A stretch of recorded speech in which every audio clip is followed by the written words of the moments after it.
स्वाध्याय में जीवन की कला इस विषय पर बात करेंगे। जीवन की कला के लिए मुख्य रूप से जीवन में रस लें।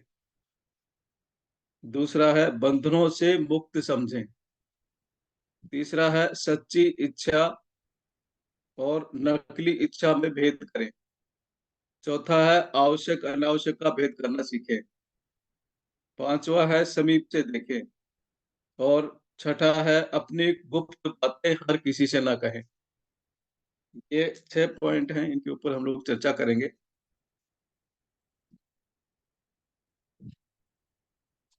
मनुष्य के जीवन में नाना प्रकार के रस हैं। जिस प्रकार मधुमक्खी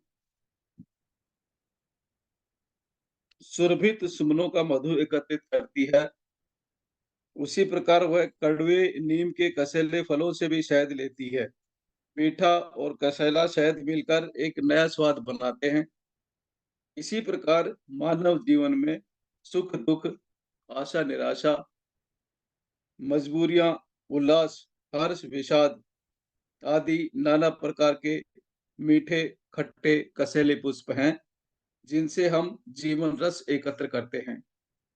हमारा जीवन एक वैज्ञानिक प्रयोगशाला की तरह है, जिसमें हम स्वयं, अपने साथ तथा समाज के अन्य नागरिकों के साथ रहकर नित्य नूतन प्रयोग किया करते हैं। एक तरह हम सब इस संसार की प्रयोगशाला में अपने अनुभवों द्वारा प्रयोग कर रहे हैं।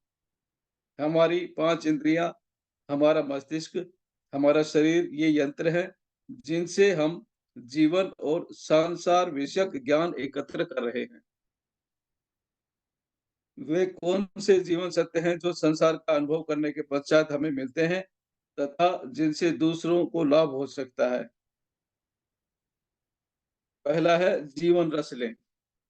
हमारा आधारभूत सत्य यह होना चाहिए कि अपने जीवन को प्यार करना, उसमें अधिक से अधिक सफलता, प्रतिष्ठा एवं गौरव प्राप्त करने का उद्देश्य अपने समक्ष रखें। बुद्धिमत्ता पूर्वक जीवन का कार्यक्रम, पेशा, कार्य क्षेत्र का चुनाव करें। जो कार्य हमें जीवन भर करना है, उस पर रचनात्मक दृष्टि से विचार करें, उसमें आनंद लें। लोग कुछ वर्ष पश्चात अपने कार्य में दिलचस्पी लेना छोड़ देते हैं और काम को भार स्वरूप समझने लगते हैं। ये बड़े क्षोभ का विषय है। अपने कार्य में रस लीजिए, उसे दिलचस्प बनाइए। दिलचस्पी से अपना कार्य करने से मनुष्य का स्थायी उत्साह बना रहता है और कार्य सहज तथा सरल हो उठता है। गहराई से अपने पेशे के गुप्त रहस्य मालूम करें और अपने आप को कार्य के अनुकूल बना लें, ढाल लें। जैसे-जैसे आपकी शक्ति, स्वभाव, आदतें पेशे के अनुकूल ढलती जाएँगी, वैसे-वैसे एक रास्ता हटती जाएगी। हम निरंतर अपने पेशे या नौकरी में उन्नति करते जा रहे हैं। ये भाव मन में रखने से स्थायी स्थायी उत्साह बना रहता है। प्रत्येक व्यक्ति को कुछ न कुछ कार्य करना पड़ता है। हम भी अपना कार्य कर रहे हैं। जब काम के बिना जिंदा नहीं रहा जा सकता, तो क्यों न अपने अपने कार्य में रस लें, ये मन में बैठा लेना चाहिए। दूसरा है बंधनों से मुक्त समझें।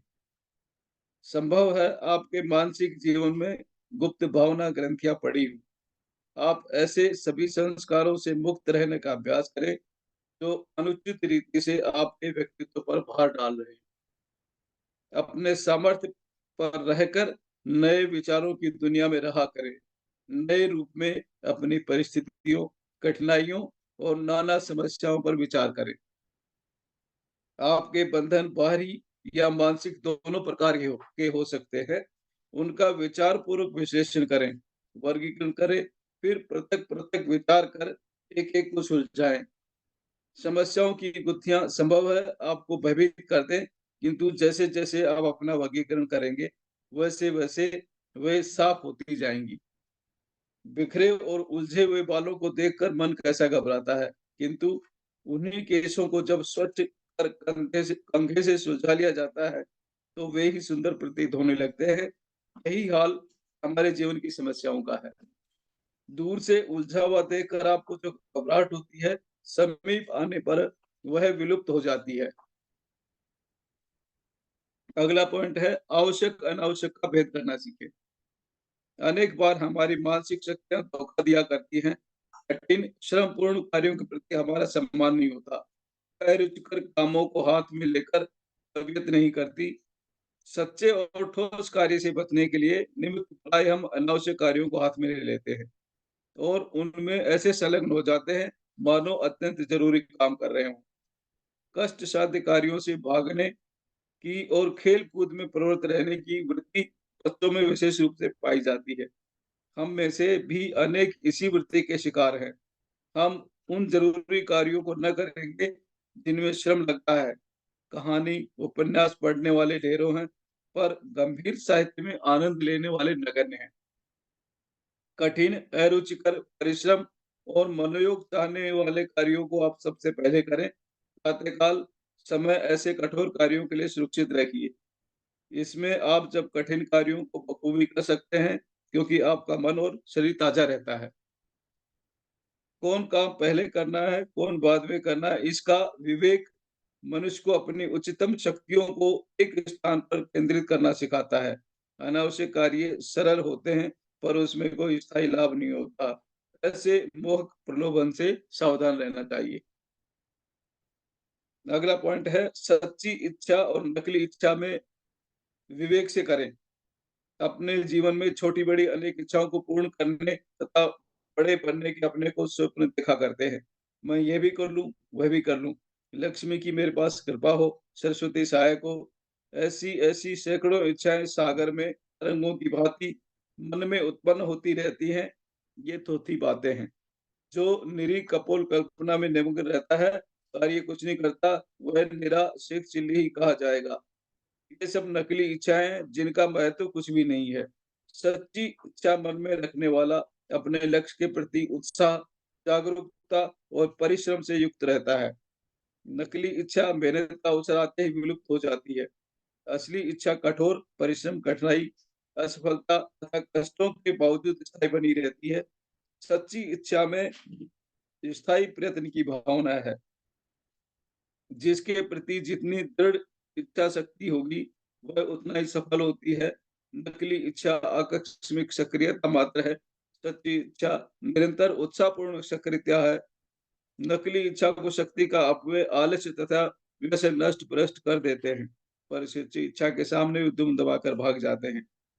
शक्ति के अपव्यय से बचकर कार्य को हाथ में लें और उसी में गड़ जाएँ, तभी आपकी सच्ची इच्छा की साधना कर सकते हैं। अगला पॉइंट है समीप से देखें। दूर की दुनिया, व्यक्ति, मनुष्य, संस्थाएँ एक अभिनव आकर्षण से युक्त प्रतीत होते हैं। वस्तु की दूरी एक भीना धुंधलापन नेत्रों पर बिछा देती है।